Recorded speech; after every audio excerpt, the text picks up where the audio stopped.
My name is Michael Coates. I'm a former firefighter, but I'm also a former soldier. And it's the stories from the individuals within this military community that I'm desperate to document. In this episode, myself, Nathan Jones, and Ash Alexander Cooper speak about endurance swimming. We talk about habits, training, charity, and suffering. We also speak about the power of the team, cold water management, and how a single day can teach us so much. A Thames 26 special, a brutal day out. This is Declassified.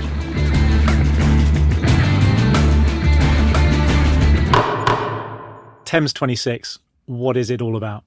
Well, it was a 26.2 mile swim down the Thames, starting at Eton, just west of Dorney Lock, finishing at Teddington Lock.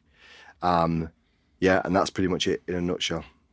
But whose idea was it and why did you do this? What was it for? Well, it was my idea. And originally it was, I asked Nath, I'm thinking about swimming 26 miles. I've always wanted to do a big swim. And I've done like 10 milers, 12 milers, things like that. But really, I always classed as a 20 miler at least as a big kind of endurance swim. And we always wanted to do it. And I rang him, said, can you support me on this? He said, there's no way I'm supporting you. I'll come and do it. So I was like, well, of course, a duo adds a load more complexity to a big swim like that. And then it was born, really. You know, that was early mid-June 2021. So basically you're the Batman and Nathan was your Robin for this duo. Yeah, it's probably stature as well. I look more like Robin and then long, tall. Laurel and Hardy. And yeah, more Laurel and Hardy, yeah. Ant and Dec. Yeah. No, I mean, that is exactly how it went. Coatsy rang me up. Can you support me? And I think my first thought was, I don't want Coatsy to have like the bragging rights to have done this. Oh my God, I'm going to have to swim 26 miles. All right, yeah, I'll do it. And then what was the longest swim that either of you had done before this? I mean, 20 miles you said was a long swim, but is that as far as you've been? 12 miles. I've done a 12 miler, but that had quite a lot of flow with it as well. So statutory, in training we'll come to it, but I did a 10 miler in training. So that's probably about, no flow, 10 miles is probably the longest we'd done. But this brought a load more complexity to it. No, but that's what we did in the training before we came up with before you came up with the concept. I'm taking your glory away. How far had you swum? 12 miles, okay, but with flow. Yeah. How about you, Nathan? Oh no, I mean nowhere near that. Because I was all like short track and pool swimming, and all my, from previous training and stuff, all my stuff was, sprint work. So that, me doing 100-meter swim beforehand, I was absolutely blowing. So to then completely change your mindset, the way that you're training, the way that you're, structuring your training sessions. Even when I said to my old coach, this is what I'm doing, he was just like, what? I honestly think that the longest I'd swum previous was a mile. I think in one go. I honestly can't remember a time. It would have been like on holiday where it's, there's a rock out there and you're swimming out to it. I'd not done any endurance swimming. So how do you go from that, either of you, from a short swimming career to this length? Because clearly 26.2 miles is considerably longer than your 100-meter pool sprints, Nathan. But I hadn't swam more than 45 minutes for a couple of years as well before that. And then, so we said, let's do it. We both felt physically and psychologically a bit soft. We're both dads with young kids, busy work, busy life, excuse me. And yeah, I certainly did. And I think you the same. I wanted to get a bit more robust. I wanted to get a bit more, that word resilient. I just wanted to get tough. And that kind of fit everything. And we knew we had 10 weeks to the original start, which was the 11th of September. We had 10 weeks to train, and we put it into two blocks, a 6-week block, which comprised of weight stretching, and a little bit of swimming. And then the last 4 weeks, which concentrated more on swimming, which kind of upped it really, got a bit more endurance in, and spent much more time in the lake. I pool swam once during that 10-week period, but I was trying to get into the lake as much as I can and just go round and round. And I think that's what we did not end up as athletes at the end of this, but we ended up with the ability to just keep going. Yeah. My training was completely different. I mean, Mike and I when we were swimming together, it wasn't necessarily for building fitness or endurance. Clearly, you're going to get those secondary effects, but it was more to build that teamwork. You know, it's buzzword central here, buzzword bingo. But that was what was going to make or break us on this. It was swimming together and knowing, you know, speed of stroke pattern, which way you were breathing, how to take turns, because the Thames isn't straight, as you probably know. You've all seen the start of EastEnders, and that was the key, and that is what I think got us through. Yeah, fair enough. There was a lot of stamina work going on in the background, but it was the way we swam together and the way that we worked as a pair, as a team that got us through. But for the answer to your initial question, predominantly my training was in the pool, because I was just so constrained by time. You know, Mike's already said that I was soft.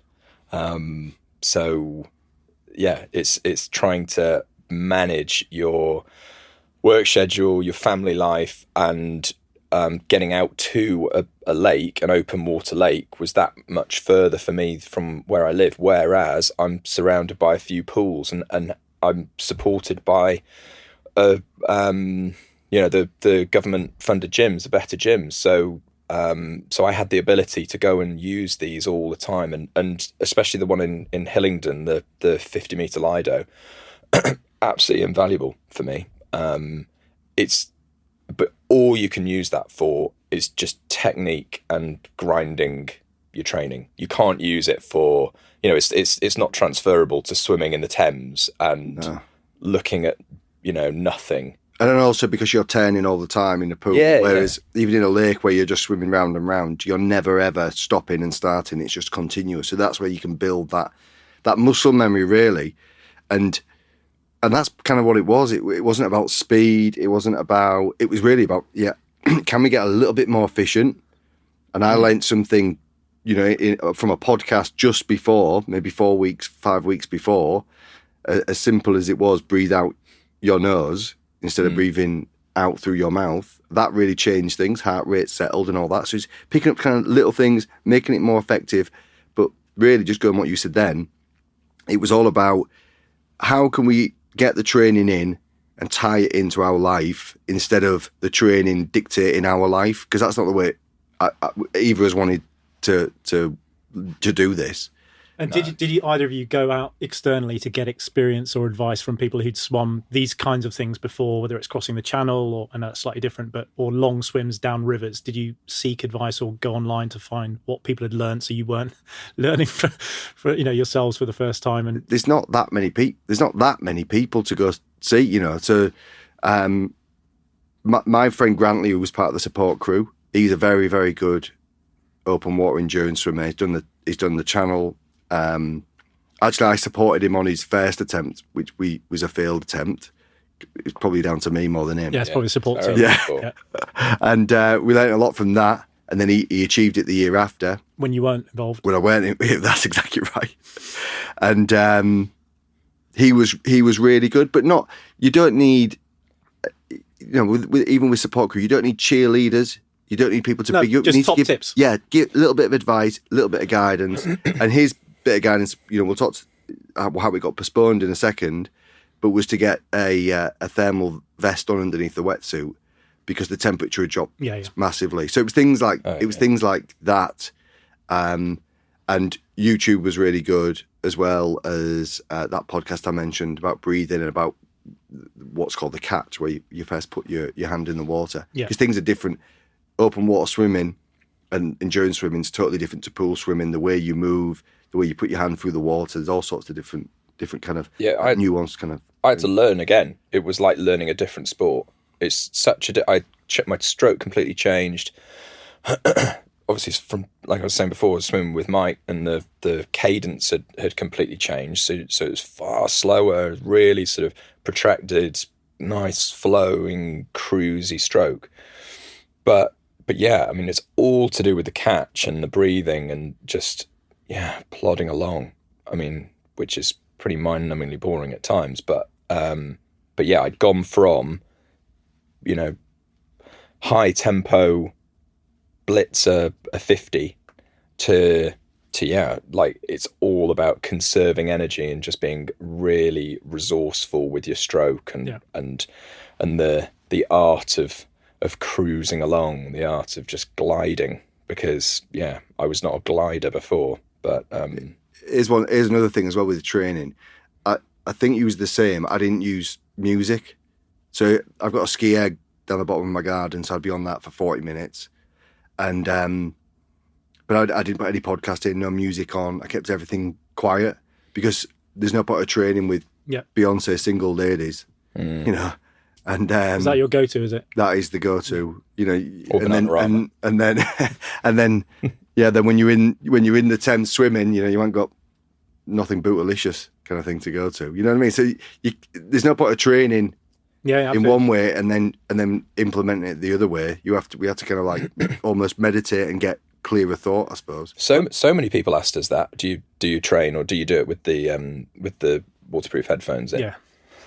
But no, that was just a decision that we made together. That no, it's not start, because once you start on that bad, well, it's not. I mean, it's not bad. They're really valid training tools and training aids. But yeah, just for this, it's like train like you're going to fight. You've got to train hard and train for that the day where you're not feeling great and it's going to be hard conditions, rather than training where it's clear blue skies and Mill Pond flat and it's warm and it's great. And so we've covered the kind of the physical training aspect of this, but clearly with something so long where you are in your own head for a lot of the time, how did you prepare mentally with that sort of training? Was that part of your plan? Meditation every day for 10 minutes sounds a bit kind of hippie-ish, but I think then you train your brain to be happy in its own head, I suppose. So a little bit of meditation. Again, no music when we trained, and the just getting in. Just getting in. A psychological it is. You've just got to get in and prepare physically, and then it impacts the psychological. And then piecing together the support crew, not letting Nath down, not letting the support team down, fundraising for the charities. That was a big thing, because if you got as soon as you put it out there, start fundraising for a charity, then you've got all that pressure. Committed. Yeah. So it's psychologically on that as well. So yeah, there was those kind of elements psychologically, and also keeping things simple. So we looked at what you did, Ash, in Australia, where you ran the marathon in the hotel room, and that was the inspiration behind this. So it's even don't put this on me. You can't blame me for your idea. Yeah, but we looked at what you did, and I refer to this kind of psychological, but kept it simple, kept it local, made it hard and made it effective, and really looked at those 4 points. And once you start doing that, as soon as you overcomplicate something, then that floods the brain with unnecessary things. So we kept it as simple and as effective as possible. Yeah. Well, for that ultra, I was lucky, though, to your point about headphones and what you're listening to. I listened to podcasts on 1.5 speed, so that kind of kept me going throughout. But how about you, Nathan? How did you prepare mentally? Yeah, I mean, I've been doing, dabbling with meditation beforehand. So I think it's whether it's meditation or mindfulness. I think you become very mindful when you're swimming. I think swimming is a very mindful process, and anyone that does swim, I think would say exactly the same thing. You're you're at one with your thoughts. There's no external cues. You can't chat when you're swimming along. It's, you know, if you're going to chat, especially if the two of us are swimming along like that, you've got to pull up. You're wasting energy. You're getting out of your rhythm, and you know, we really only ever pulled up and said anything if it was something like, we're turning left up here, or one of us was going off course, or something like that. There was some other external factor affecting us, or something up ahead that we needed to switch on and think about. Other than that, we were at one with our thoughts. Yeah. And that, I'm sure we'll get onto it later, but it was fair enough. You know, we started at dusk. I mean, it was dark for those first sort of, you know, 500 meters, whatever, and then it dawn, it was like, beginning of the day. Sorry, dawn. Yeah. From dusk till dawn. We'll let you get away with that one. Yeah. Wrong. Thanks for picking me up on that. But it was dark when you started. But then it was actually a pretty nice day. It was pretty bright. Then, and you know, people will take the mick out of the Thames, but you know, we found it on our training swims down the Thames. The Thames is actually pretty clean, and you can see the bottom, and you can see the reeds, and you can see fish swimming around, and all the rest of it. It's actually a pretty clean river, especially the parts that we were swimming down. So. And especially when the sunlight's bursting through, that's nice. When it then goes to dusk, and then dark, and then pitch black. It was clear night, and you had no visual references. You didn't know where the horizon was. You didn't know which way was up, really. It's so disorientating, and you can't even see the other guy because there's no lights on him. Then it is only you. It's like you're in a sensory deprivation tank, but moving your arms. And was that something new then for both of you? Had you swum in the dark before? No, because I know I don't think you were expecting to still be in the water in the dark, where you quite as dark as it was. The original plan wasn't for that. No, or maybe just a small amount. And actually, the original plan. We'll get to the postponement. We'll bring it all back in a second. Yeah. But the original plan had a near full moon. And when we did it, there was virtually no moon as well. So there was those kind of little things that changed it. But can I ask you a question then, Ash? So we talk about a support crew. They were awesome, right? They were absolutely horrendous. No, there was the importance of a support crew. So from your perspective, I asked you. It's quite a big commitment. It's probably 2 days really when you start looking at it. What factors were you considering then with regard to support crew? Because I kind of we gave you the reins to run with that. Well, you guilted me into it, let's be honest, because you said that it was all down to that hotel ultra marathon I did that caused you to have this silly idea.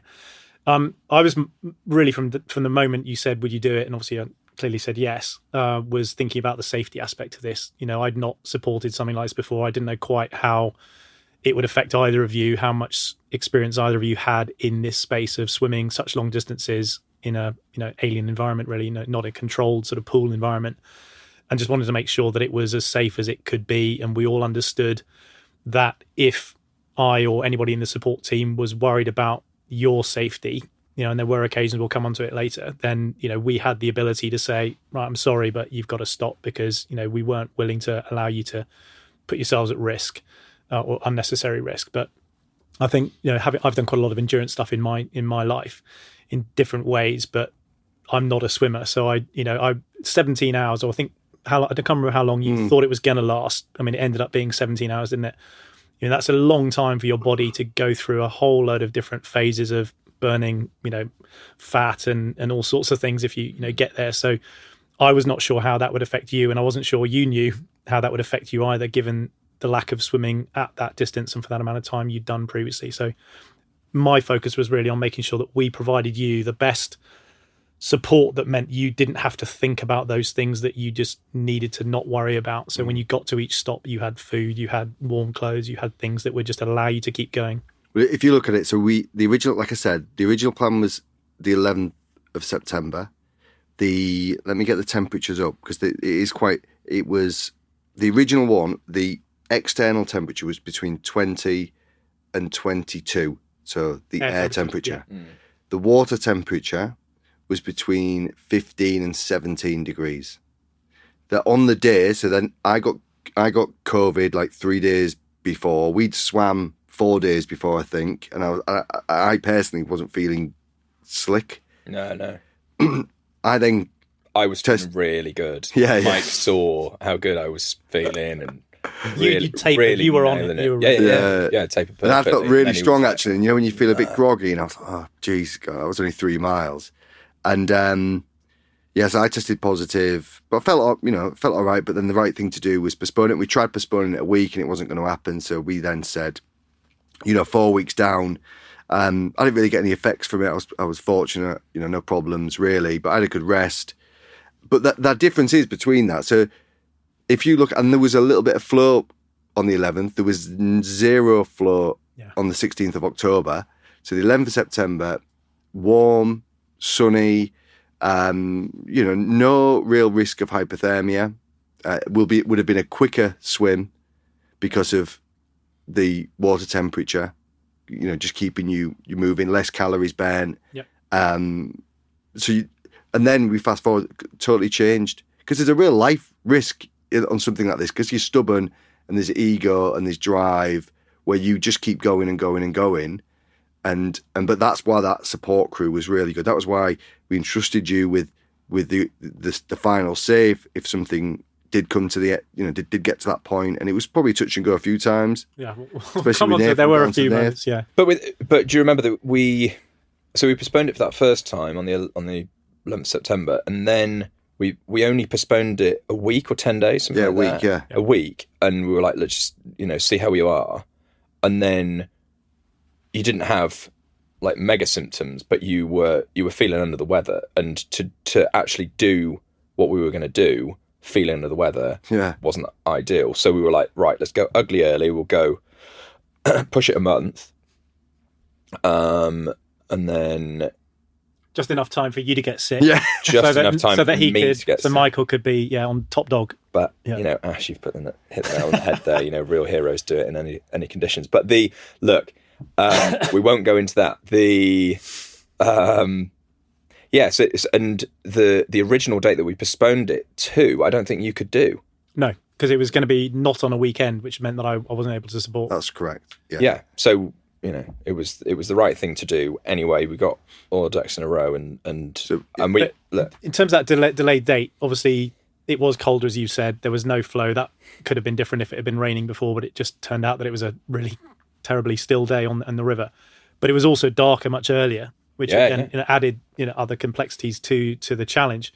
But how did this delay, given that you both said you felt pre the COVID test, you both felt pretty ready for it 3 days before, how did that affect you mentally when you had to kind of push it so far, another month away when so many other things could change? Did you find that hard? Well, I felt like I'd let everyone down, for like that hour or so when you're like, I've not told anyone, and you're like, I'm going to let everyone down here, including all the camera stuff, all the rest of it. But actually, after that, it was just like, it's the way it is.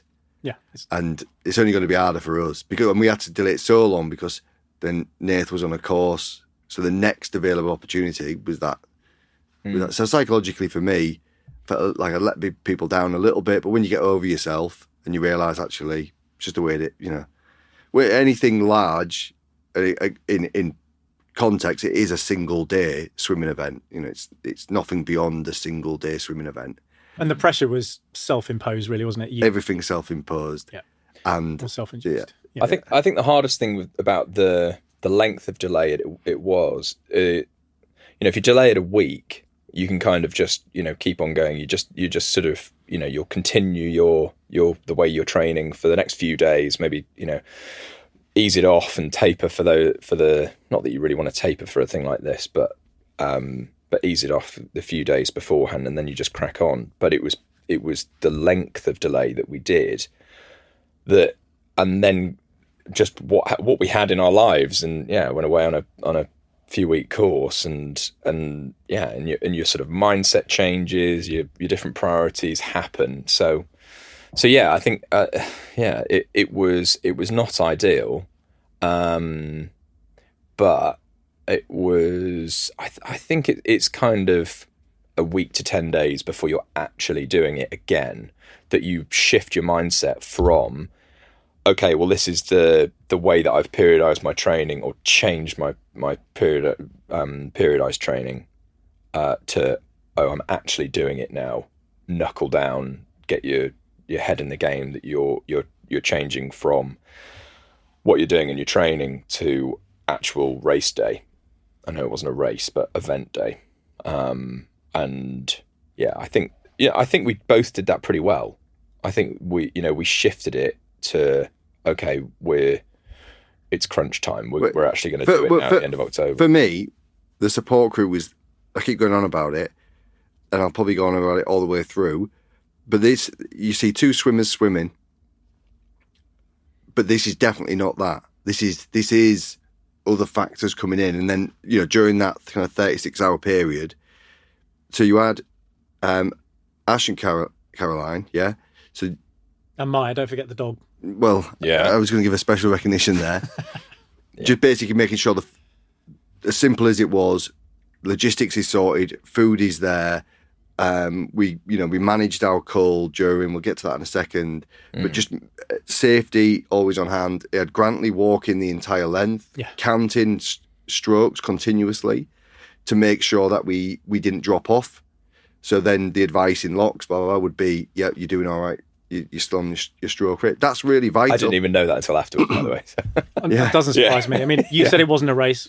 It kind of was. Yeah, man. We had to. It was things, and then having canoe. You haven't mentioned the canoe. Yeah, and then having my brother Gary in the kayak. So I've known Grantley for years, and we've done loads of endurance events. We've known each other for several years now, and we've got a good relationship. Yeah. And then my brother, and then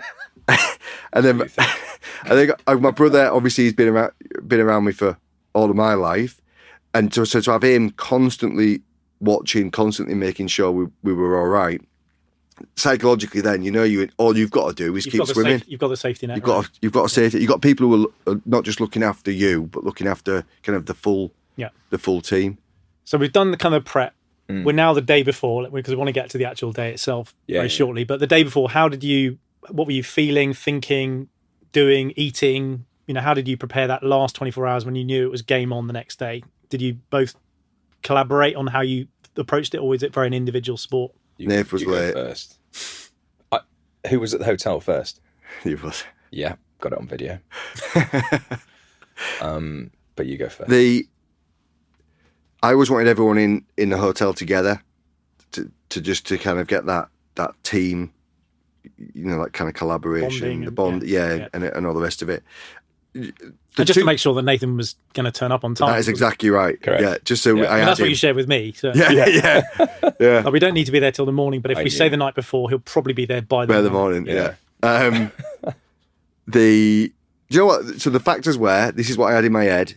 I didn't care about the swim at that time. I wanted to know where we were getting in, because we pinpointed that. I knew where it was on the map, but we had to go check it out. So once that was done, that was a tick for me. I was happy then. Then it was what food we were going to have. So we went to a high street chain pizzeria, and the reason was because they have systems in place for hygiene, they have systems in place for cooking, and I didn't want to get any kind of food poisoning or problems. So that was the second thing, like how are we going to food, and then the last thing was am I going to be able to have a poo in the morning? I do remember that conversation. I wasn't sure you were going to bring it up, but thanks for sharing that with everybody. It's a you're in a wetsuit. You won at that game as well. Yeah, I did. Yeah. Nathan, you want to bring it back on track? That is on track, mate. I thought that's a vital bit. We can go back into pooing, but oh god, my preparation was horrendous, absolutely horrendous. I mean, as you know, you saw me. I picked up it was unorthodox, a stinker of a cold. Yeah. Like 2 days before the event, from my daughter, and I felt rough. So it was trying to get yourself into a winning mindset, and to dial into what you've got at hand. I don't know whether it was. I mean, it was definitely detrimental to my my mindset and how I was feeling, and I was thinking, how am I actually going to do this? And but I then was kind of blissfully unaware of all of the other prep that was going on, because I was just trying to dose myself up with. I think the only trip that I did that day before was to the chemist to buy every bit of sort of cold and flu remedy that I could, and figure out how I was going to take this on the day of and before and then during. But no, it was great prep up until then, because I was saying I was on a course, but I managed to swim pretty much every day and all the rest of it. So I was feeling good. So yeah, I had a better month delay lead in to Mike. It was just those last 2 days and day of were dreadful. I mean, it got me my own room in the hotel. So every class, we was going to sleep together, and then was like, well, there's no point to both of us having this. Yeah. So I'm. Did you both sleep all right? You had a good night's sleep, so you felt prepped in the morning, or was it kind of you were stressed? Really poor sleep. Yeah, dreadful. Absolutely. Really poor sleep. Because both myself and Niv monitor our sleep, and we've been doing it for maybe 18 months. Yeah, it's really, really key to kind of well-being in general, and it's been very interesting seeing how, the 3 months before and the 3 months after this swim. But I stupidly checked my sleep score the morning after, and it was just really bad. I was waking through the night. It's what it's like. When you set your alarms because you got a flight. Well, we had our alarm set early because we wanted a 7 o'clock first swim stroke, starting, and you was up all the way through. And yeah, but it was everything. It was that sort of pre-race jitters. Yeah. And yeah. So you're embarking on something that you didn't know quite how it was going to end. Completely. So it was always going to happen. You're never going to have an amazing sleep before a big event. But yeah, I mean the scores on the doors on our sleep monitors were not good that day. And it's funny because in the prep, it's like no stone unturned. We're doing everything that we can. We're monitoring our sleep, noting how it's being affected by what we're eating, the training that we're doing, and temperature in your room, and we're monitoring our gut health because we're swimming in the Thames, and we're doing breath work at different times of the day, and all this sort of stuff. And then the night before, you feel rubbish, have a rubbish night's sleep, and you get up for the swim, and you feel rough and look like Skeletor. So I was happy though to finally, when the alarm went off. So then it's like, okay, now it's time. Yeah. And now the motions are in play. Then what can you do? Then it's okay. Now I've got to go for a poo. Then I've got to, which I did. Then I've got to drink my coffee. Then I've got to drink a litre of water, because that's what I know that's what I'm doing in the morning. Then I've got to eat my breakfast, light breakfast, nothing too crazy. Whether it was a protein shake and a banana, I think I had. Yeah. More water, no more caffeine. Then it's just the ball is... The prep side of it is really interesting, I find, and mental. I once had a race where I managed to get into a national team, but the letter got stuck in the military system, so I only got a month's warning to get fit for a world championship race, which was ridiculous. But I did what best I could. The day before the race, which was over in France, was a big passing out parade for flying here in the UK, which I didn't want to miss. So I stayed, had a few drinks, stayed in the UK, got the first ferry across to France in the morning, arrived in Calais, tried to find my bicycle, couldn't find it, then found it, thought I need breakfast, couldn't find anywhere to have breakfast. So I had half a stale croissant, which is all that the patisserie had left. Turned up on the start line, having had, a bit like you guys saying, I felt awful, having had no sleep, no breakfast, thinking, I've got nothing to lose now. I felt so relaxed. I've never felt so relaxed in my life on the start line. Had I had perfect preparation, which, is probably the same for you guys, if you'd had the perfect preparation where it was then completely on you, the pressure might have been even worse, and you might have not swum as well as you both clearly did. And I had the race of my life because I thought, it can't get worse than this. Yeah. And that sort of took all the self-induced pressure off. So I'm wondering whether you felt that, although you had a crap night's sleep, you managed to get your constitutional in the morning, but did that help you, do you think, when you finally got into the water? Well, until you said it, I've not really thought about it like that. But the pressure was off because because Nathan was ill. They both had crap sleep. But you could blame everything. If you didn't get to the end, you could blame everything. You've got your excuses. Yeah, you've got them in your bag. You know, although for me, I never thought about that during it. But you know, you're just like, well, nothing's perfect here, so I'll just get in and start swimming and see what it goes. Yeah. See what happens here. I mean, your example there, you have like subconsciously got into your flow state because you've taken away all of the nerves and everything else, because you've just gone, I'm released now, I'm fine. What will be will be. Yeah. So that you've got into that flow. I was pretty far away from flow. And I think that, you know, we talk a lot about routine and it's, you know, it's really good to have a routine and also in a preparation for an event is having a routine. You go, and like Mike's just said, he goes, I knew that I needed to get up at this time, do this at this time, have a coffee now, eat now, because I know it's X amount of time before I get in the water. I'm going to get into these bits of kit, but not put this bit of kit on because I'll raise my temperature too much, blah, blah, blah. I kind of had that routine, and I had it all in my head of what I want to do, and you'd laid your kit out and all the rest of it.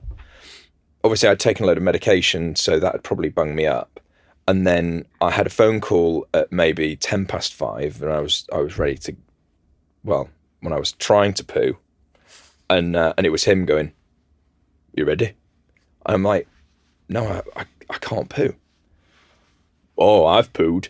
I'm kit on, ready to go. And I'm like, so then that your mind is racing, going, oh my God, I'm like behind again. I'm behind already. I've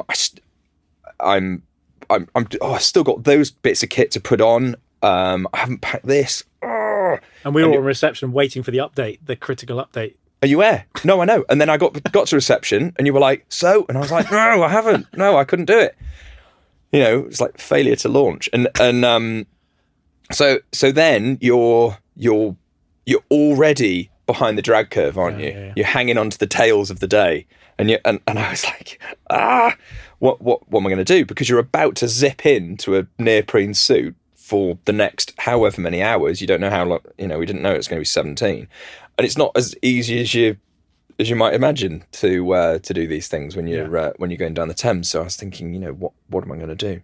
I don't want to bring this whole interview into Poogate, but it kind of turned into Poogate, didn't it? And then, but it's probably it's worth sort of highlighting this issue that so much of this is mental. And while I wouldn't condone people don't do preparation, because preparation is really important, but actually if it doesn't go quite to plan, you know, it's great having a plan, but if it doesn't go and you need to adapt, actually that can take quite a bit of pressure off.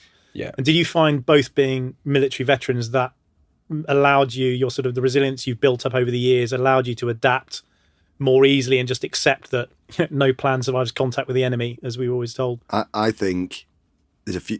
I think routines are slightly overrated. I think habits are more important. And I think no matter what the time is, if you can get yourself back into a good habit, and I think that's probably what I've learned, especially with the military and then the fire service, like just habit and system. All right, now I'm just in autopilot. It hasn't gone right here, and then this, but then we know we can do this. So that plan, the habit then goes into something else. I think that's what really it was there. And also because you're with really good people, that you know that you're going to get caught a little bit.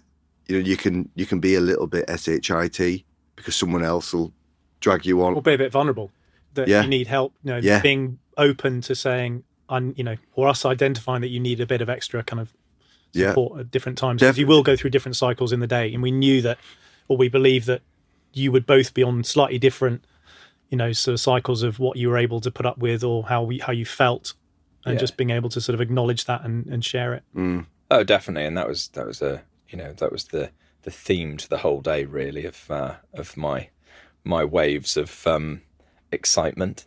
But yeah, the answer to your question then of routines and how important they are. I think having a routine and getting those habits in is is essential because it's all part of your goal setting. It's all part of your how you periodize your training. Just in life in general, having a routine makes things far easier because it takes, it's like remove brain. I'm in a routine and you're going for it. The key to this and the key to life is when that curveball is thrown, flexibility is the key to air power.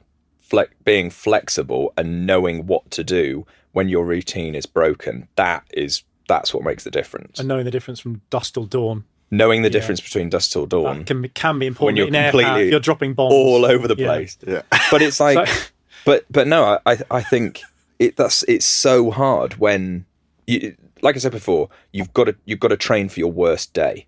It's pointless you just training for when all the variables are perfect, because 9 times out of 10 you'll turn up to an event and it'll be rubbish. You've got dusk until dawn mixed up, and you've missed the race, or you've got the wrong trainers, or whatever.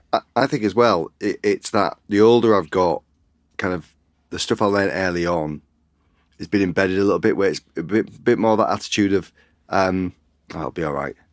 It'll be all right. Don't worry about. We can't worry about that. What's the point of worrying about? Let's be all right. Well, let's just do this. Control what now. you can control and not sweat the rest. And that's the other is about mindfulness as well. Oh, what's the point of worrying about 6 hours away? Because other people there are worrying about that for us. We just have to keep swimming right now. Yeah. There's no point worrying about that. Just do this. Boom. And I think that's a good way to look at this kind of stuff. The ability to say next event as well. Because if something's happened, like, you're not feeling great, or you've forgotten this or whatever, it's putting it behind you and having the ability to put that behind you and not let it dwell. Going on, like, especially what we did, where, I mean, that is obviously physical challenge. The mental side of things was tough, and if you've got some little niggling thing on your mind for the whole thing, imagine that, just niggling away for 17 hours. Yeah, that's the killer there.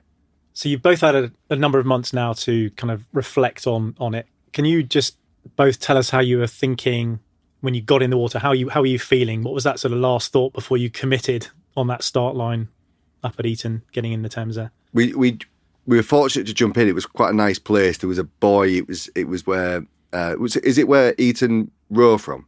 It's Eton Rowing Club. Yeah. It's Eton Rowing Club. So that was the pontoon. So it sounds daft, but it was nice to get in there and just jump in. And then all I was thinking about was Bovany Lock. And that is the honest truth. I didn't think about anything else. I didn't think about the flow or anything else. How far was Bovany that first 500 metres. So it was close, wasn't it? Yeah, so you could see it. Round a bend. Yeah. It was, throwing distance. So all I thought about was that, well, what do? I get to the steps, I get out. And I didn't think about anything else. And that was a running theme for me throughout the day. Just what's there, get to that bit, and then worry about anything else after that. How about you, Nath? What were you thinking when you first stepped in or jumped in? The final 5 minutes, I reckon, 10 minutes before going in, because it's such a beautiful journey down that through where Eton School is and over that kind of moorland bit. And I'd missed the recce the day before. It's unlike me to miss something, but so it was the first time that I'd been to the lock or Eton Rowing Club where we started.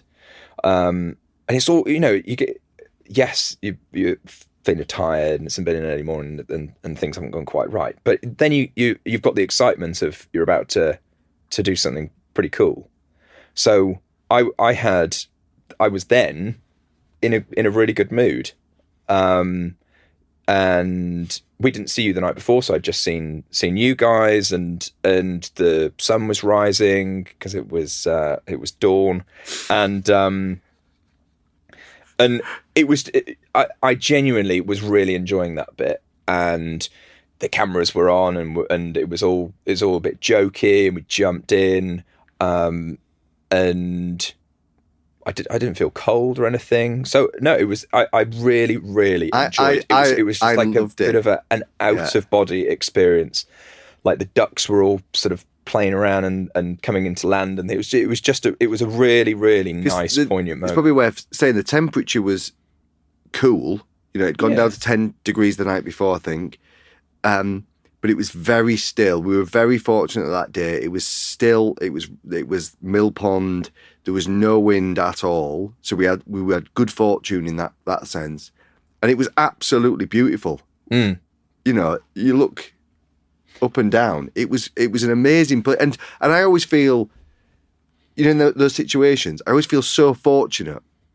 Not to get too thingy, but there's other people that would love to do that. Yeah, but we're doing it with a great group of individuals. But how did you find? Nathan, you sort of alluded to the fact there was quite a lot going on. There were cameras and things happening around. It was all sort of a good party atmosphere almost. But once you've got in, like any start of a race that's a long distance thing, whatever it might be, very quickly it gets very quiet. Yeah. How did you cope with that transition? I know you said, Michael, you were just focusing on the next 500 meters to the next lock, but from the everyone's happy and in you go to suddenly it's just you in your head. That's quite a juxtaposition. Well, I think because it's only 500 meters that first bit, and you've obviously got the adrenaline of that first the start, and it was like, right, we're off, and then it was that first 500 meters went so quickly. It wasn't. I didn't get the what have we got ourselves in for until the next section. Because it was that 500 meters, and then we got out, and it was then that I realised, I am cold here. It's bare feet going up those horrible metal runged ladders out of the lock, and because we'd only swum 500 meters, we decided we didn't have the food. Just or to be clear, else. you said the support crew was not required for the first lock. We hadn't abandoned you. Wow. Well, you say that now, but so it was actually a perfect start to do that. If you just jumped in, because I look, we can go into it later about the locks, and I think that it was the locks that made the challenge so hard, getting in and out. If you'd have just done it, and if it was just swimming 26 miles, it'd have been so much easier. But no offense, Ash, but I thought that the start, that chunk, however long it took us to swim the 500 meters, it was great. I thought that was the easiest part of the day. Because that's Bovany, so we're in and out of Bovany Lock. Then the next stint's about 3 miles to Old Windsor. Yeah. But you're not in Windsor then. No. You're still like kind of semi in and out of it. But I don't know about you, but it felt, this sounds daft because we were in the water, everything felt damp. It was drizzling. It felt it was a cold drizzle that kind of, we were certainly cold out on the outside, let alone you guys in the water. But that first lock where we met you for your first feed and, setting up properly was quite stressful for us. I mean, we generally brought books. We thought this was going to be get to somewhere, sit down, have a bit of time to read a book and chill out. And it was trying to get to the right place with all the gear that we wanted to make sure was there for you was quite stressful. Yeah. So we felt we were running, not that it was clearly the same as what you guys were doing, but we were bouncing from place to place to try and set up to make sure that we didn't do anything that upset you guys when you came out, that all the food that you might want was there, ready to make it as easy for you to eat what you needed, do what you needed to do, so that we didn't distract or put you off your rhythm, because we recognized that was a disruptive bit to have to get out and get in so often. I certainly felt that first one like we were then in it together. That was the first time I thought, oh no, this is a team event now. This is not two swimmers. This is all of us trying to get this done. The kayak coming out, you guys meeting us, all that kind of stuff. It was a real let's get moving now. Did we not see you at Bovany Lock at the first one? No. You went to the next one. We had to go ahead to try and find, Because it was the first time I saw you, and you looked at me. Obviously, I can't see how I look, and I just remember you saying, "God, you look rough."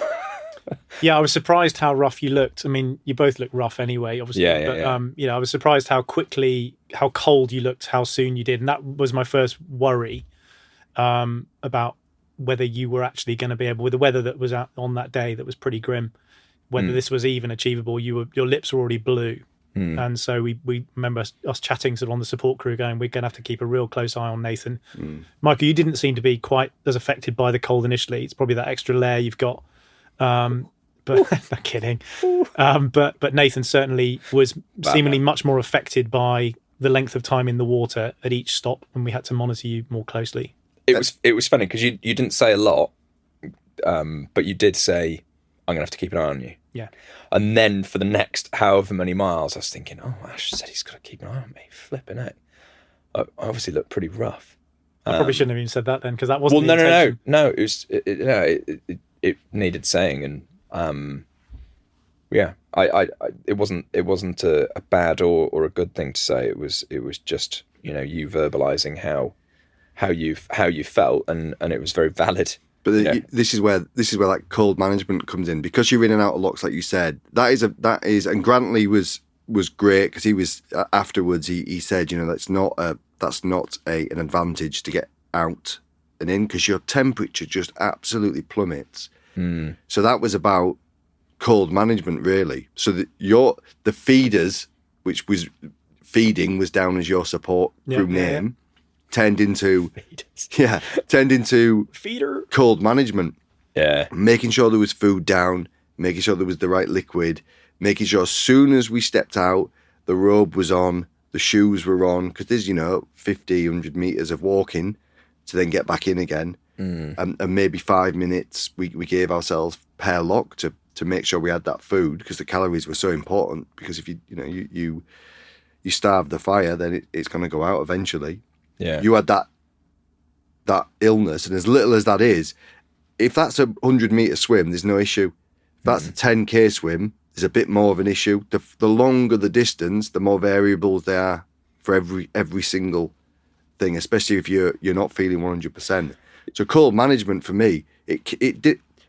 Maybe I'm wrong, but it turned into not an endurance event, but an almost eating and cold management event. That's what it felt like. That's how it felt as well for me as well, because I just didn't feel hungry, and I should have done, but I didn't at all. And you were every time, and you know, we discussed it to the letter beforehand so much, and we'd done all the prep on. You know how many calories we were going to have to take on, and when we were going to have to eat, and how much we had to eat, and you know, this is not it really is. It's not about how fit you are, it's about how you can manage your nutrition and your energy balances. So that fuel intake is the key. I just did not feel, I mean, it's not, you know, clearly normally you can eat when you're not hungry, but I did not feel hungry, and I found it really hard to put food in, and all you were saying to me was, Nathan, you need to eat, come on. Well, it felt like we were running this. What can I get you? This. And I'm like, we were running the Thames 26 creche. It was like having two kids, one kid that just would eat everything you put in front of it, and, you know, including your warm noodles and all this, because we were worried that, you know, your core temperature, if it got low, you need to have something warm, not just the calories. It was as much about the warmth as it was the calories. But Nathan, it was like, you know, we were the mama bird trying to feed the baby bird, and there was one mouth that was kind of give me, and you were just I can't. So that was a real worry for us that you weren't eating enough, and also for me, and also seeing that because he would have done the same for me if I'd have been in the same situation. Your non-verbal communication, I've never ever experienced that non-verbal communication in that way before, where you're next to each other, you can't speak, but you're constantly moving and speaking to each other. And that might be as subtle as in the water, a point that happened a few times during, and then you lead him on, or just the fact, all right, he's coming towards me, that must mean I've got to go to the left or the right. So then I'm looking after, I know that he's in a bad way. So you've got to take the mantle of, I suppose you've got to lead by example, really. Big Daddy. Yeah, it's a bit thingy saying it, but you know, I think you'd have done the same if I'd have been, because you want to Batman get and Robin again. Batman You're a and Robin, duo, yeah. Yeah. I was definitely Robin. But there was a moment where you were able to eat, and quite excitedly as well. The next lock, I can't remember what the next lock was called, but after we left you at the old Windsor lot, we were dispatched to an international house of food, and probably gave them their biggest order of the weekend at whatever it was, 8:00 on a Saturday morning, and bought, what did we buy, Nathan, that you loved? Double sausage and egg McMuffin. And hash brown. Yeah, and hash brown. Yeah. Your little face when we got to the next lot, it suddenly, Yeah. that encouraged us that you would eat something, and all of Michael's talk about body being a temple, he tucked into his Maccas as well. Oh, yeah. With gusto. I love a Maccas. Well, I just get the calories in. Yeah. Yeah. And like So you said many times over yeah, to justify it. just had to get the calories in, and but that little bit of morale, that fat, the salt, you know, the crunch of the bloody hash brown, it's different. It is those little things that a support crew can either make or break. Yeah. You know? It was funny because, you know, you were doing social media posts and updates, photos along the way, and the thing that I got most messages afterwards was because you'd taken a picture of me eating a hash brown or that sandwich, and everyone was like, what the hell are you doing eating a Macca's breakfast when you're doing that? I thought it was the best thing I ate all day. Yeah. I genuinely think. Well, it was the only thing you ate without needing to be forced to put something in your face. Yeah. Like all beforehand, it was like, oh, you know, we're prepping all these things and those the noodle soups and things, and you kept offering me these noodle soups. Get them away! I just couldn't eat them. And the mousses, you had the chocolate mousses. Yeah, the mousse. Yeah, that's right. Yeah. It was only until right at the end that we had like chocolate, and then what was the other flavour? Caramel. Yeah, you were eating the chocolate. I like the chocolate. The You're giving me the caramel every time. I was like, why am I left with this one again? And then the next lot would have the chocolate mousse has gone again. That was the day before. This is where it gets very middle class. I was in Whole Foods in Richmond. Yeah. Get you? I know. Yeah, I went to Lidl. That is standard for me. Someone's doing well. Yeah. And I went, I thought, I wonder if there's like some sweet stuff with loads of calories in. And I found them. They were like 300 or 400 calories per tiny little pot. I thought, that's great. That's just extra calories. And it's a nice little bit of morale. I'm glad you liked them. Yeah, I didn't. The chalky milk was good. I was going for the chalky milk, but no, I was finding Sound like a child again. Chalky milk. It was. No, I literally was running a creche. Yeah, it was. But all the little things that we were having, saurine, we were having little like fruit bars, all these different things. It was like kids' food, isn't it? Because it's Well, it needed to be easy, high energy, calorific. Yeah.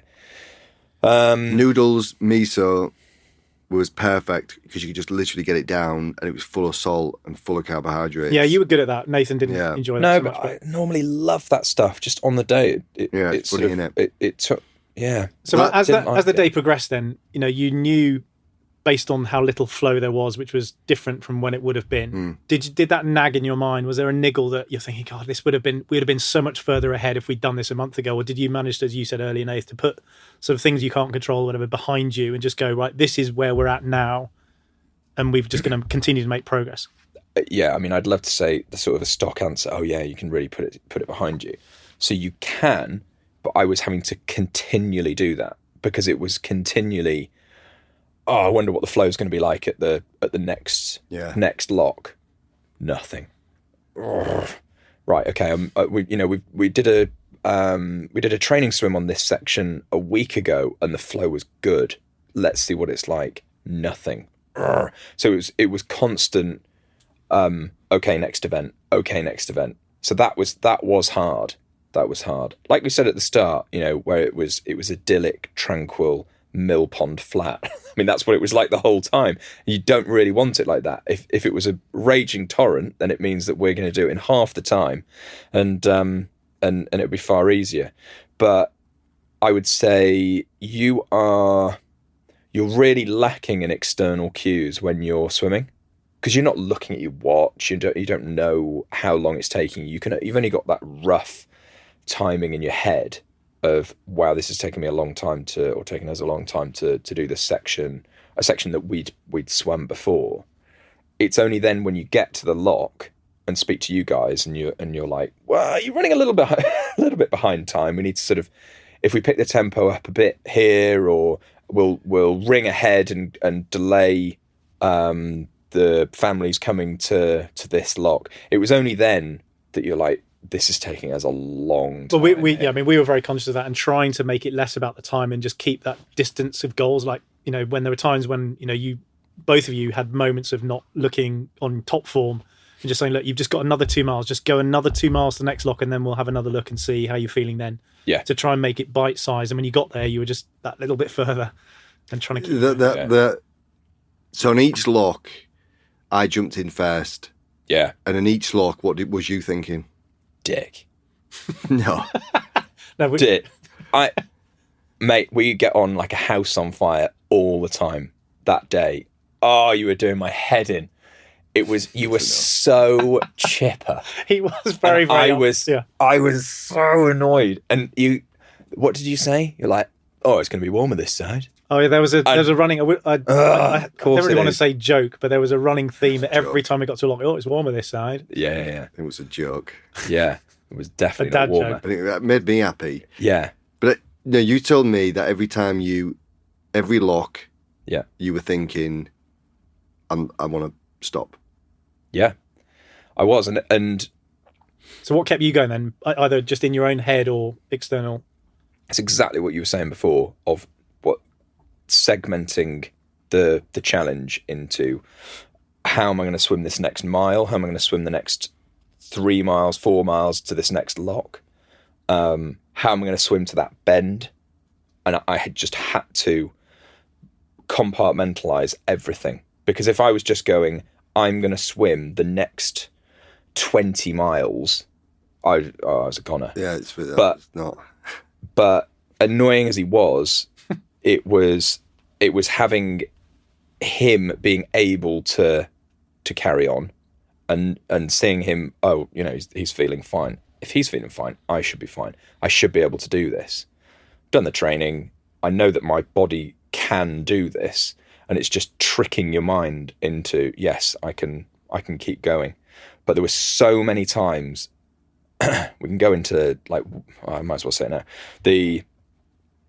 what I had in my head and how I was thinking was, I was mixing it up from clearing your mind and being mindful to building a house.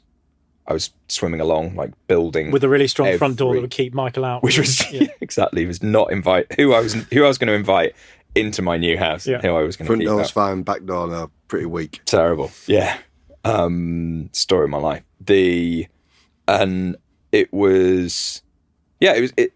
I was just trying to, it's using distraction techniques. Yeah. And I'd learnt about it before, so it wasn't just something that I came up with, but it was how I was distracting myself and how I was taking myself away. I was watching a series on Netflix at the time, and I was deciding what the ending was going to be, and then I would rewrite a different ending, and then I would rewrite a different ending. Because bearing in mind, we were in there for 17 hours, so you had a long time, and time goes very slowly when you're just looking at the bottom of a river or nothing because you can't see anything. So yeah, I was trying to like block things out, or it was you've kind of done the whole next event. It was, what can I see on the horizon there? Right, I'm going to do that in 100 strokes, and then you just count the strokes going along, or count the breaths, or count to 100 and then count back down. It was, it's you sound mad when you're talking about it now, and it's sort of like how to get rid of boredom, but it's how I was sort of piecing it together in my brain. And it's interesting because the hardest thing when you're doing it, and it's a metaphor for lots of things really. Again, this is a 1 day self-imposed endurance event, but the hardest thing is jumping back in, because once you're in, you're going in one direction and that's it, and you're swimming. So that it's that leap back in, the literal leap back in, and then you're off. But it's funny you're saying things like you were building a house and you were watching it and you're rewriting stuff, because I had the total opposite. psychologically, when I was feeling weak, was when I was thinking about a holiday or what's going on in the business or, friends or family. As soon as I started thinking about that, I was like, 20 miles left or whatever it was, and I got very, very good about halfway through of just going, just that flow state, really. I'm swimming, I'm breathing, my head's down, what's there, what's Nathan doing, what's Gaz doing, where's the lock? And I just didn't think about anything else. So for a good portion of that 17 hours, I didn't think about anything else except exactly what I was doing, which I found very beneficial, because I've never been like that before, in that state before. I found it very, very beneficial. So you're just focused on, as long as I can get to the chocolate mousse before Nathan, life is good. Yeah. Excellent. Yeah, and he did it. So you mentioned family then. So how much did that help or hinder you mentally at the times when families did come? Obviously, they were very excited to see you doing what you were doing. How did you find that? Did that give you a lift, or was it something that it just reinforced that there were a lot of people watching you and wanting you to succeed, but sort of the pressure that might come with?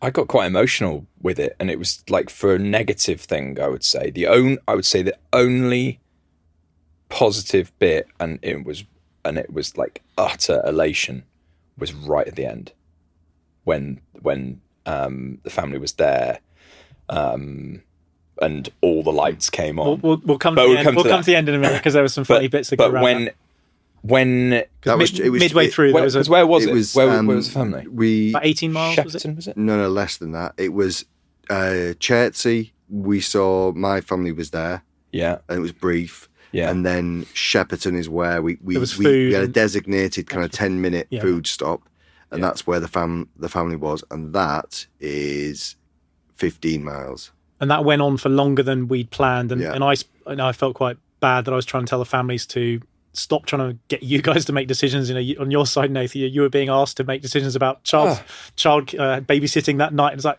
please just leave Nathan alone, because it went on for longer, and the worry was also you might get cramp, and getting back in would be harder and harder. So it was horrible. That okay. Normally at the locks, it was just jump in, obviously Mike first, and then you swim away. No one's watching. That bit there, it was. And at Shepperton Lake, as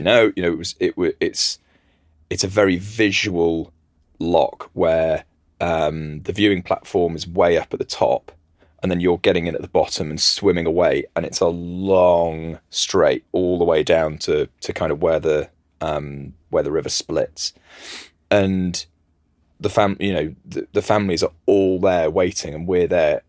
I don't know how long we'd been out of the water for. It's probably 15-20 minutes in the end. 15-20 minutes. Way too long. It was too long. I mean, we were trying to get you in, but yeah, and I felt really cold then. Yeah. So then to try and get back into a rhythm and a stroke where all the families are there watching, and we're sort of swimming a stretch of water that we'd swum together multiple times, I found that hard.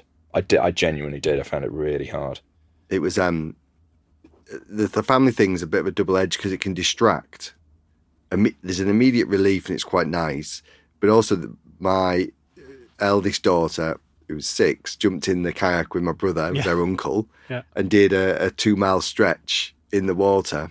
And then a couple of weeks after that, she said, I want to raise money for children in need, and she ran 5k and beat a quarter of the adults, so she raised 500-600 quid, and so there's that side of things as well, this is afterwards, but it's it was nice, and it was a bit distracting, but really this is an event for not just us, is it? It's an event for other people, So it was that, and that was it. It was a really big event for the families, and the kids were all loving it and sort of running around. It was if that was the end, that would have been amazing. Yeah, that'd be amazing. It wasn't, but it was like got 11 miles let's left. fast forward then, because there's obviously, it went into night, and there were a lot of moments where both of you were sort of up and down, but you were getting closer and closer, and we were trying to keep you on those last few miles just to focus on each lock to lock.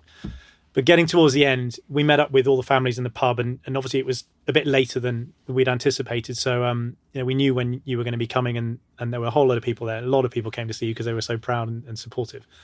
And we crossed the bridge to walk up to the finish line that we knew was opposite. I can't remember what the club was called, but the families carried on walking. They had all these lights and light sticks and stuff. And I remember we had to scream at them going, come back, because they were several hundred meters ahead of where they should have been for the finish line. And I was terrified. We were all terrified that you would think that was the finish line. And then the demoralization of realizing that you still had another 250 meters to swim would have just killed you. Well, it wasn't as demoralizing as we were swimming. Again, it was pitch black, and you're going through Kingston, and there's a massive bend round, and then it heads toward Teddington that way.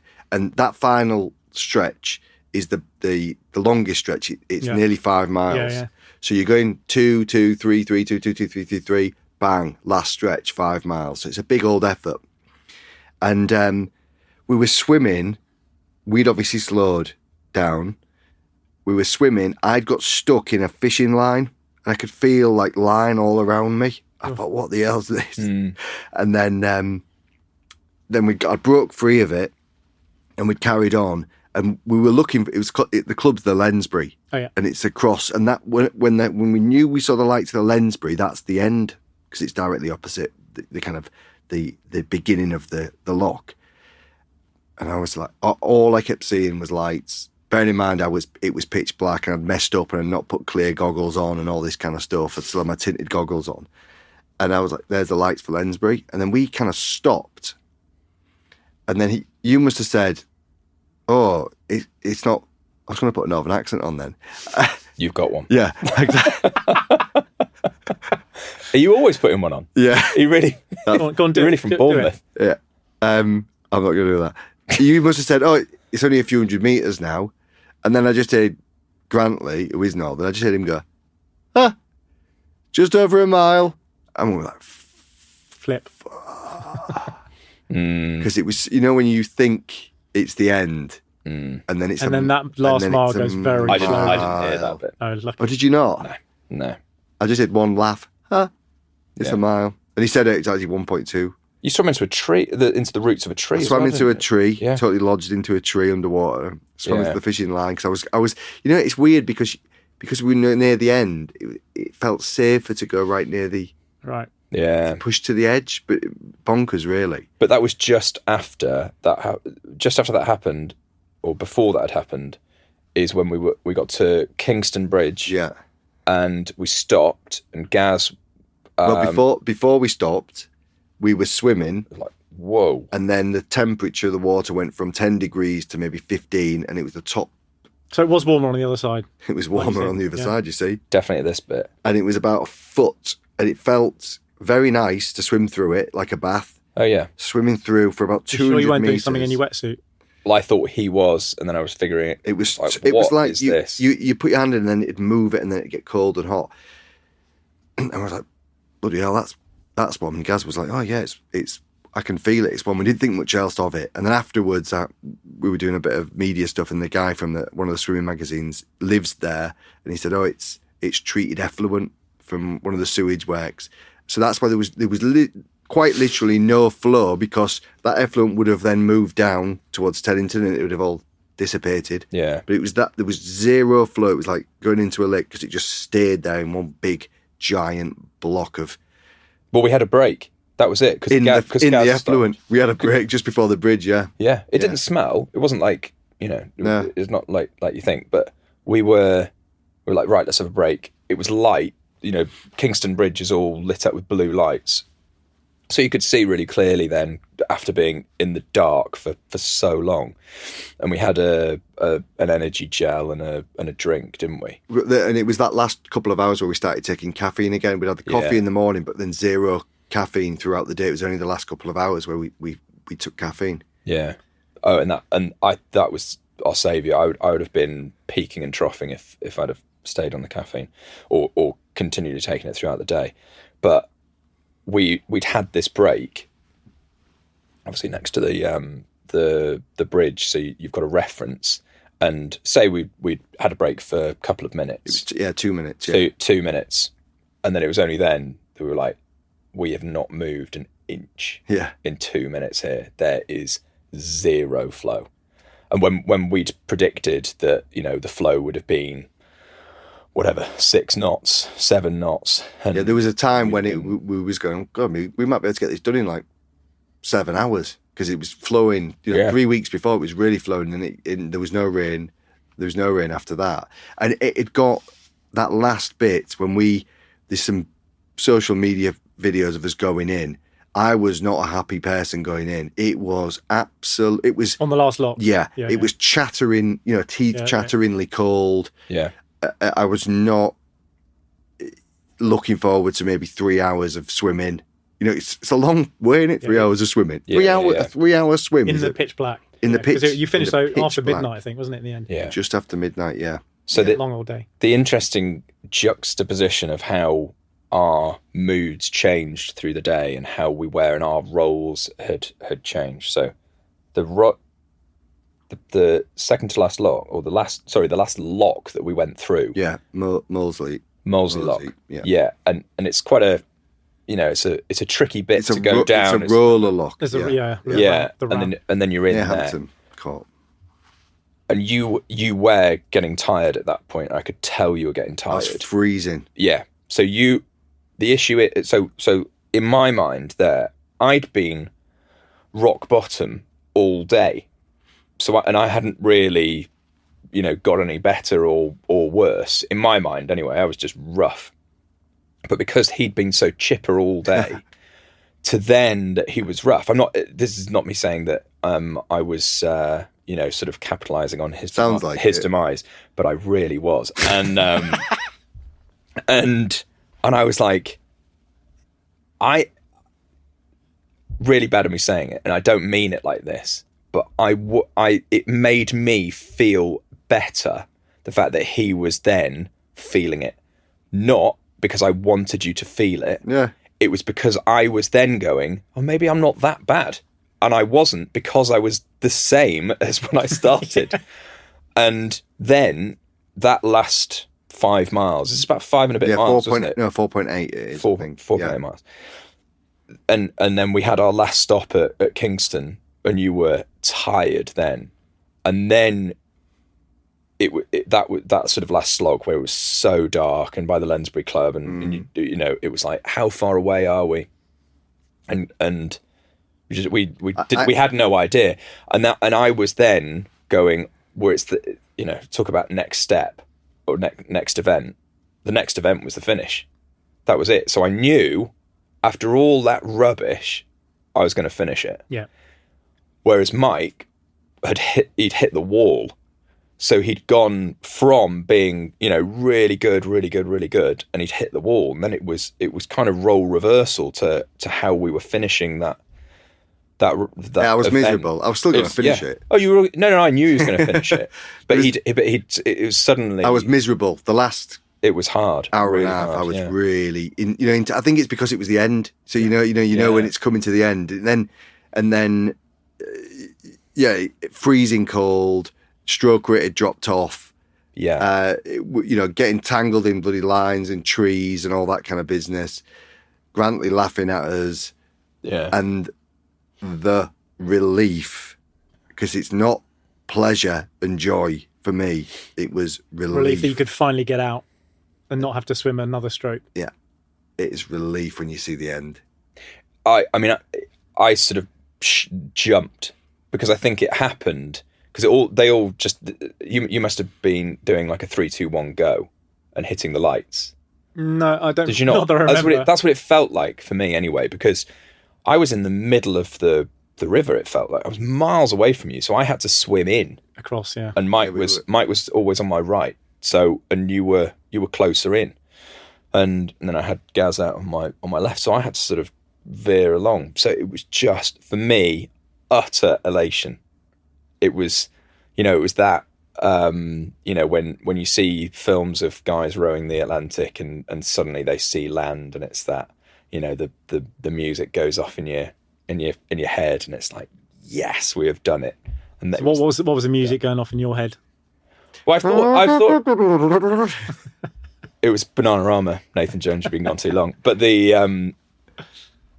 no, I actually had a song in my head, and I was going through it. And it was, I don't know why, it sort of really struck a chord with me when I was watching James Cracknell and Ben Fogle Row the Atlantic on a program ages ago, and Coldplay Fix You, the song comes on. Such a weird thing to say or like have in your head. But suddenly that song started playing in my head. That and I was like, oh God, this is amazing. Because the way that you'd done it with all of those light sticks. It was very cool waving at the them. end. Yeah, because It was really it'd good. gone from. But this is why I was so pitch worried black. that if you saw that too early, because of the distance and the angles, you might have thought you were there. Oh And yeah, just that been would've been disoriented, awful. and that would have been dreadful. Yeah. So- Keep going. Obviously, you made it 17 hours. How much did you raise in the end? What was the total you raised? We raised, including gift aid, $7,500. But bearing in mind at the start of the day, I think it was sitting at about 3,000. And that was your target, wasn't it, originally?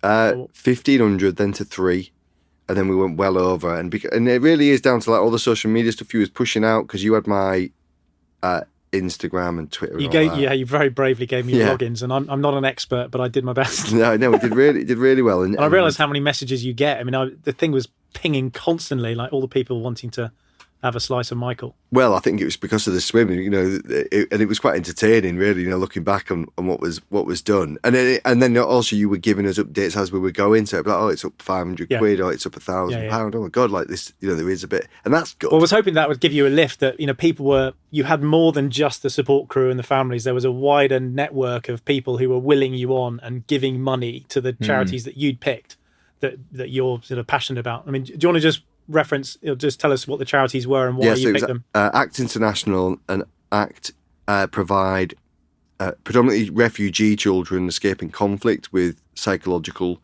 therapy. So getting it in early with some of the most vulnerable people on the planet. That's really important to us. That was the first on the list.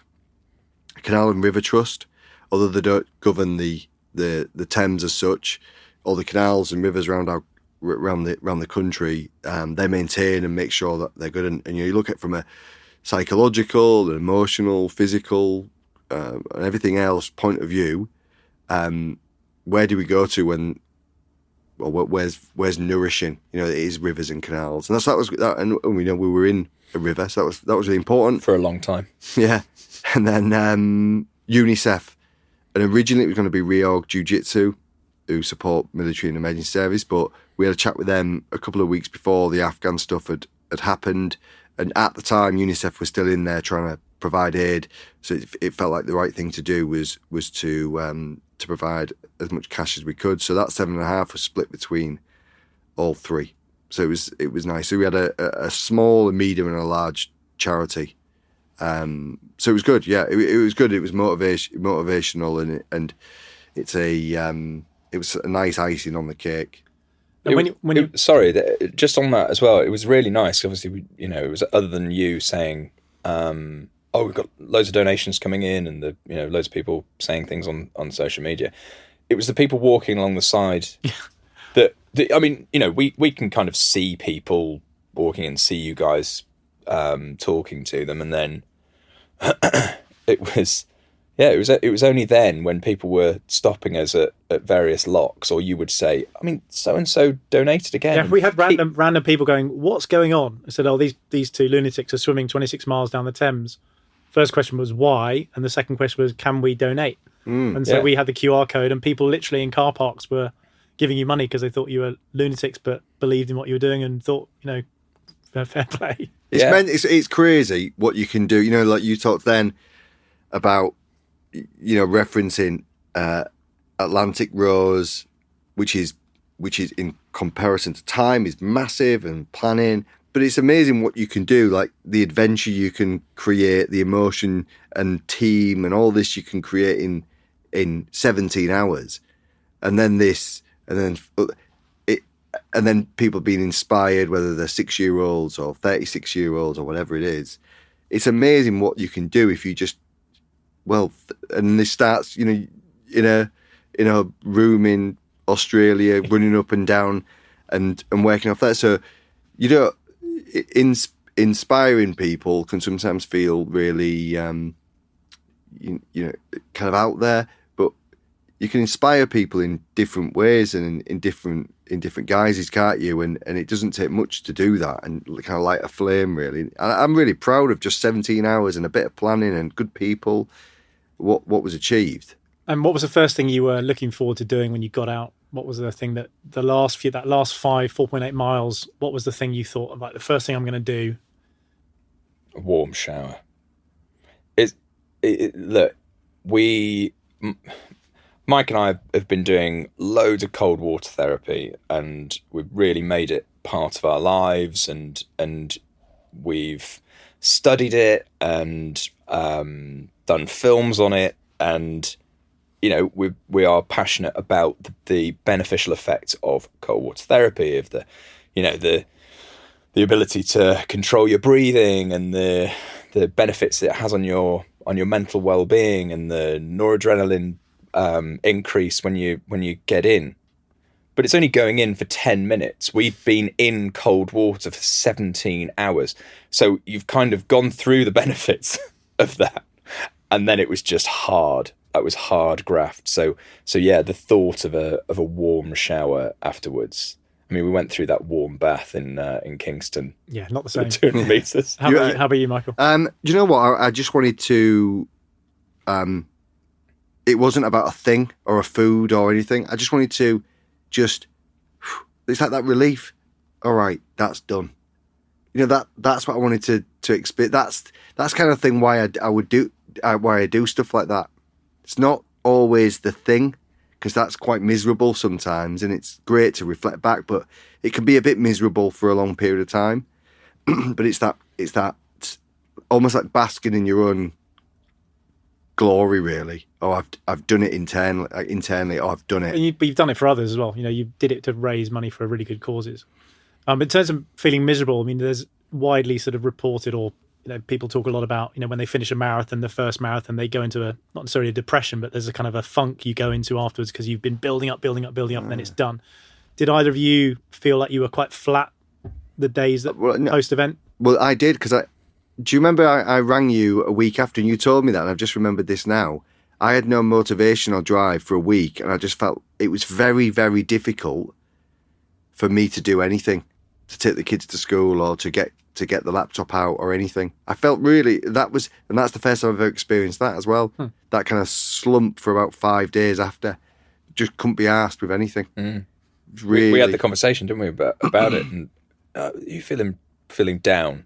I was like, yeah, feeling it's not necessarily down, just completely like demotivated or meh. Yeah. It was the best description, meh.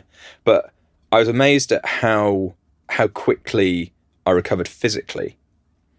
Obviously, and neither of you were sick as well, which I was staggered by. I mean, that is testament to how clean the river, I guess, is. Yeah. Yeah, massively. And we've been taking various supplements for gut health and monitoring that. So I think that will have played a part in it. But I was amazed that we didn't get sick. There's no eye, no skin, no ear infections, there was no.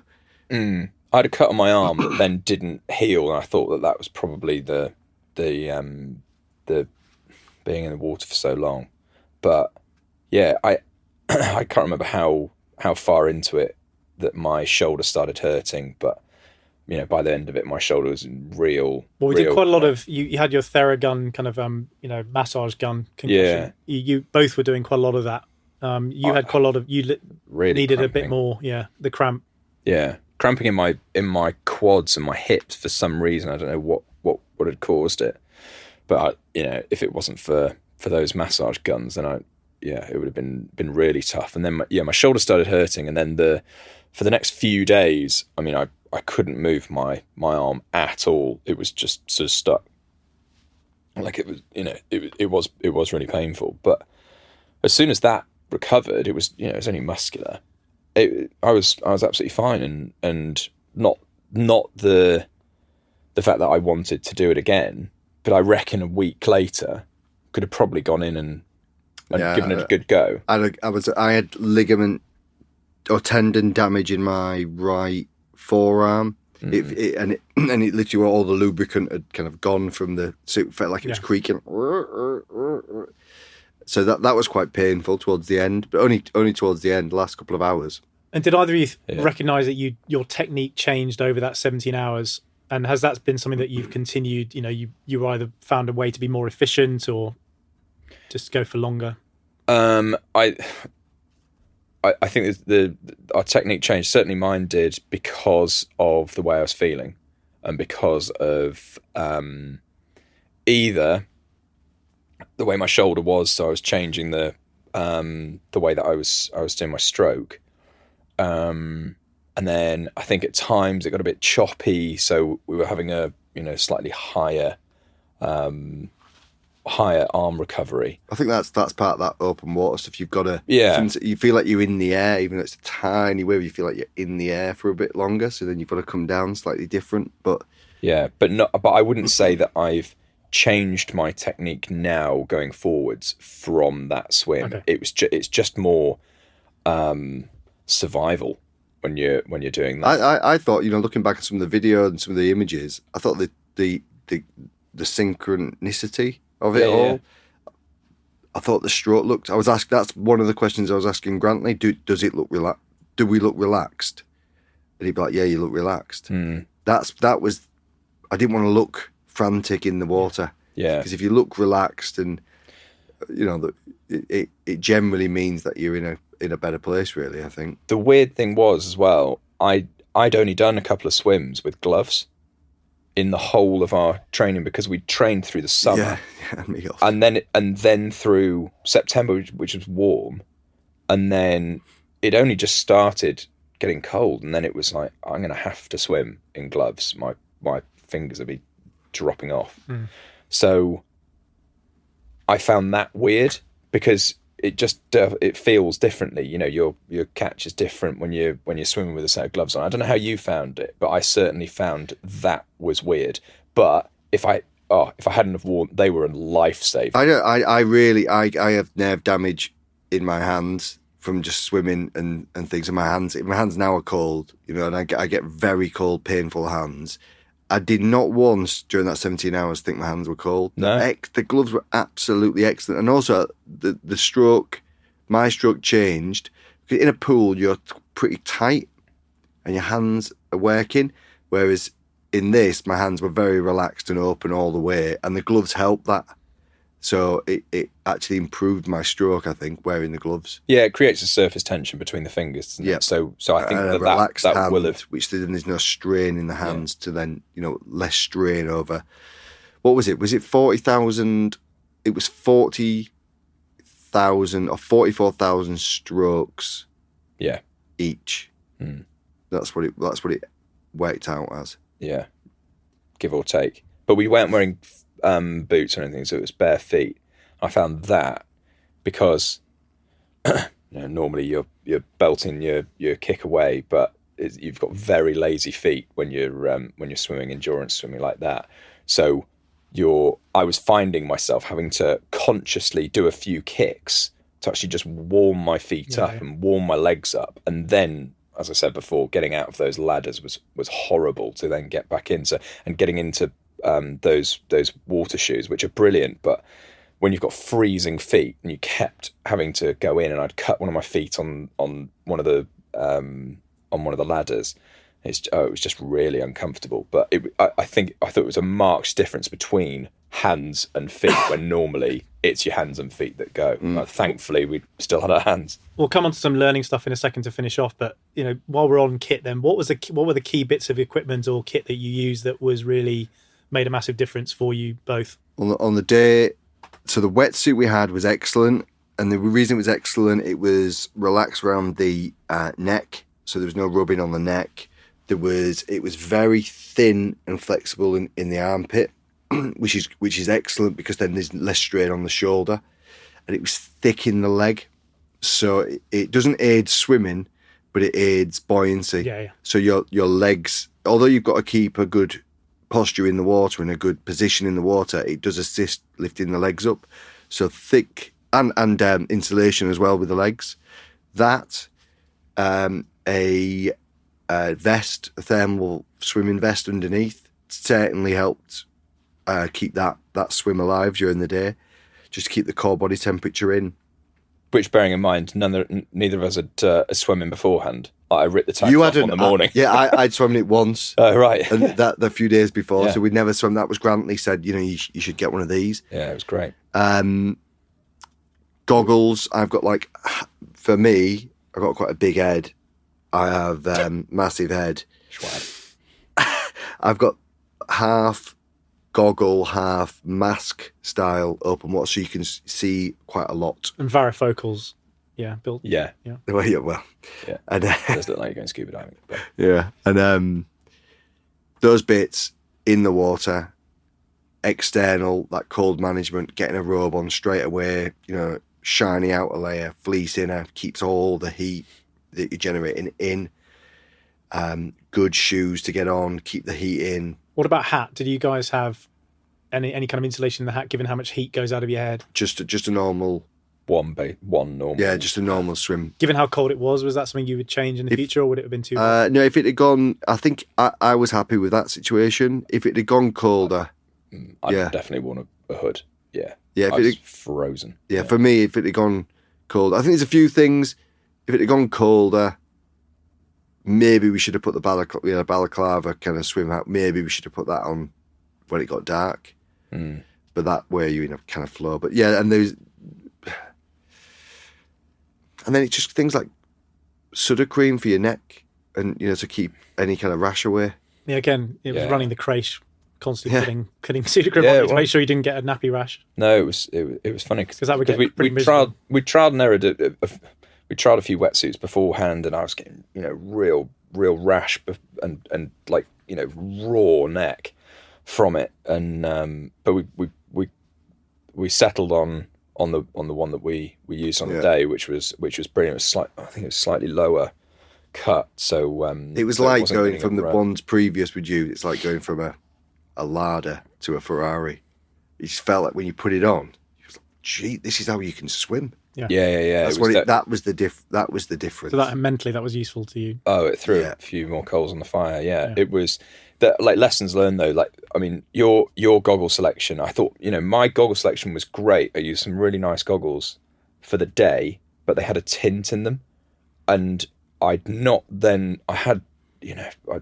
a spare pair of goggles in my bag somewhere that then I didn't get out. So then when it got dark, swimming with tinted goggles, I mean, it just went dark quick. And then it was, I might as well dark quick, limited light. We didn't put your staff things that you just...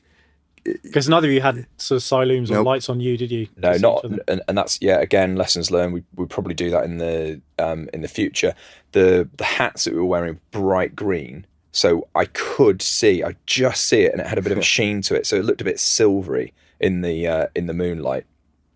So I could only see that. We're less than 2 meters away, and I'm looking.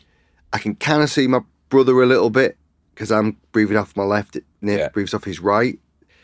So you weren't bilateral breathing. No, with endurance swimming, it's best just stick to one side. Okay. I can only, because I've got a knackered neck, I can only breathe one way. Yeah. But the thing that I was, it's like your different senses are heightened because you can't see anything. And the thing that I was saying to him, I don't know, it's because Gary was on my left and going along.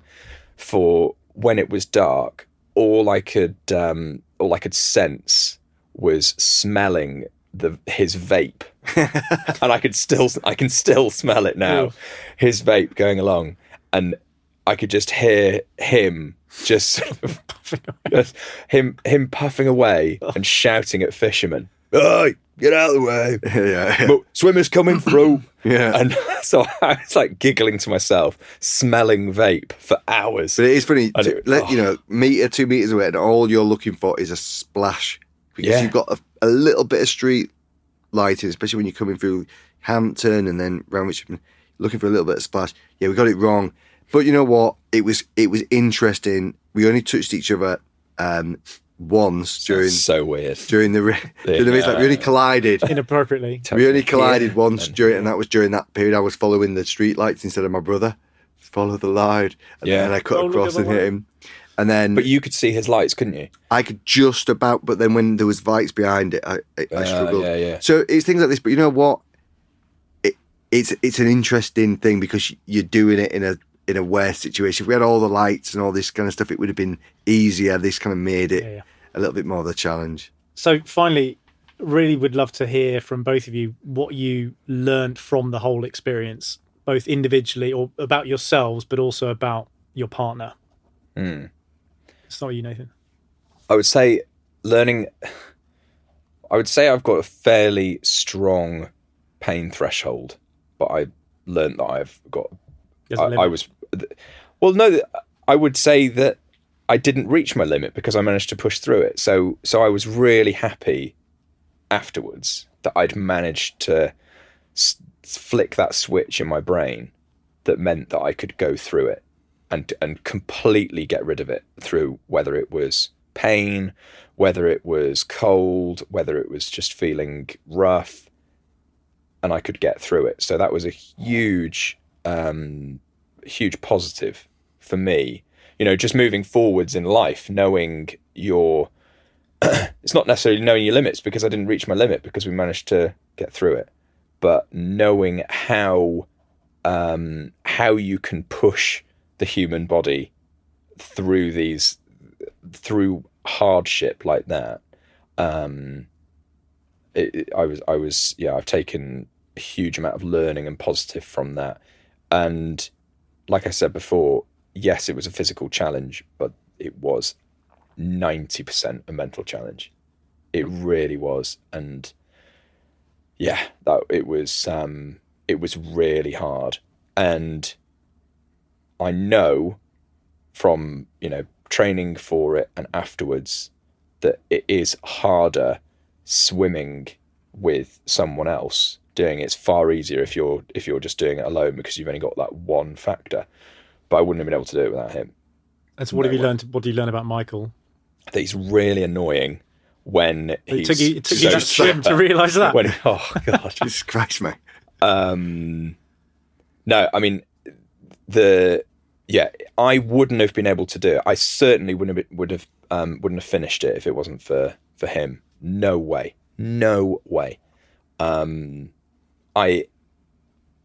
It's funny when you hear people who have done endurance events and they get asked the question, did you ever have negative feelings? Did you ever think that you weren't going to do it? No way. No, the whole time I was, it was never in doubt. I was always going to do it, even though they looked terrible.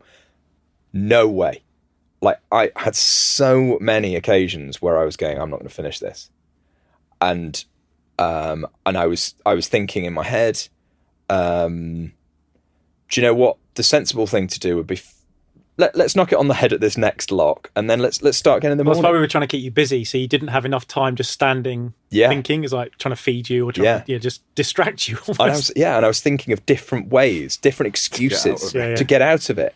And I get to the lock, and it was you guys sort of, eat this, come on. Oh, it's going to be warmer on the other side. And I was like, oh, I guess we're carrying on then. We're not stopping. I thought we were going to stop here. Oh, right, okay. Well, and then you just sort of in being pushed around, not being physically pushed around, but you mentally as well. And oh, right, okay, drink that. Oh, and we're off. And that was it. If I hadn't have had that, I wouldn't have finished it. And honestly, mate, if you hadn't have been doing that, there is no way I would have finished it. Yeah, no way. Yeah. So yeah, I've got it down to you guys that I actually managed it. Michael, what have you learned about yourself?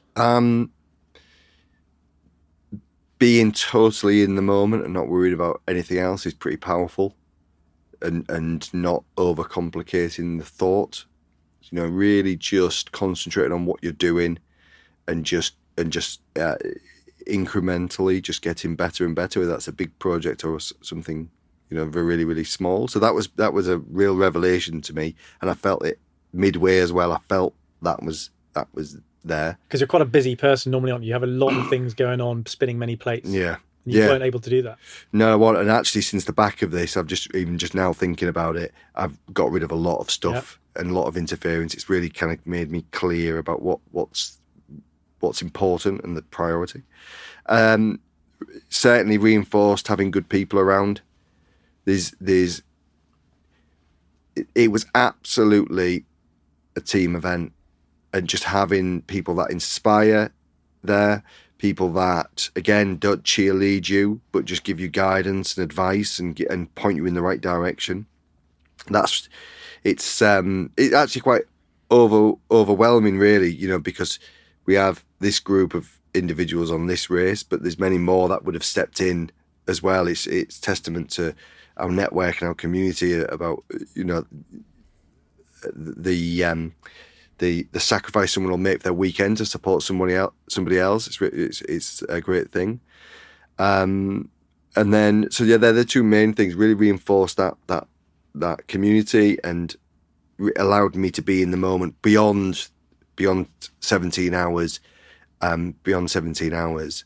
And then with Nath, because even I thought about this in the morning, I don't think I would have done it if I'd have been him, because I don't think I'd have got through it if I was you. If I'd have been in your situation, I don't think I'd have got through it, because you would. It wasn't just. It wasn't. It was a. I heard in the. It's February and the Olympics is on. The Winter Olympics is on, and I heard someone, biathlete, the other day talking about if you get a common cold, that is a really, really bad thing in biathlon. You just basically forget it. I know that's elite sport and they're going for milliseconds, but it's the same thing. You know, this is an endurance event. I have no idea. So really, it's about how tough he is, how resilient he is, and how he responds to kind of adversity as well, and how individually we have worked together and achieved something just beyond a swim collectively together. So you're still a team, still Batman and Robin. You haven't done anything to break that bond. He was late. Got stronger. He was late. He was late today. True, but you can't change everything. You know? Yeah. No. It's onwards and upwards to the next thing. And yeah, on that then. So what's next? I think more bright ideas. We've got a few things. We've definitely got a big swim this year. Hopefully, a big swim next year. Maybe, and definitely some fundraising. Maybe a mental health fundraising challenge. You know, getting really highlighting psychological health a bit more. But yeah, some fundraising, some awareness stuff. It's definitely endurance. It's a weird one, isn't it? Endurance stuff kind of drags you back in. And are you going to be part of that, Nath? Are you going to be sucked into being the sidekick again? Yeah. I mean, as long as it doesn't involve me having a cold, then yes. So definitely. A summer event. We're going to plan for a summer event. No, let's just do it. Let's get. There's definitely a summer swim. Yeah. There's definitely a summer swim. Yeah, we've got that planned in is it June? Mid-June, yeah. Definitely a bigger summer swim. Bigger than 26.2 miles. Hopefully. Yeah. If it's not, there's going to be it's down to us. Yeah. But yeah, so that 24 hours of swimming. Yeah, it's a 24-hour swim. There's also, I'll put some links in. You can also, it is a relay, but there's 3 or 4 of us solo in it as well to raise funds for children who have got disability and helping them with swim lessons. That's the next thing. Brilliant. Well, thank you both for sharing your stories of the journey that was Thames 26, an absolutely incredible achievement. And the amount of money you raised for some really great charities, you know, made it certainly worth it. And we were very honoured to support you in that. So congratulations and well done. It was brilliant. Mate, the thanks are all ours. Honestly, wouldn't have done it without you.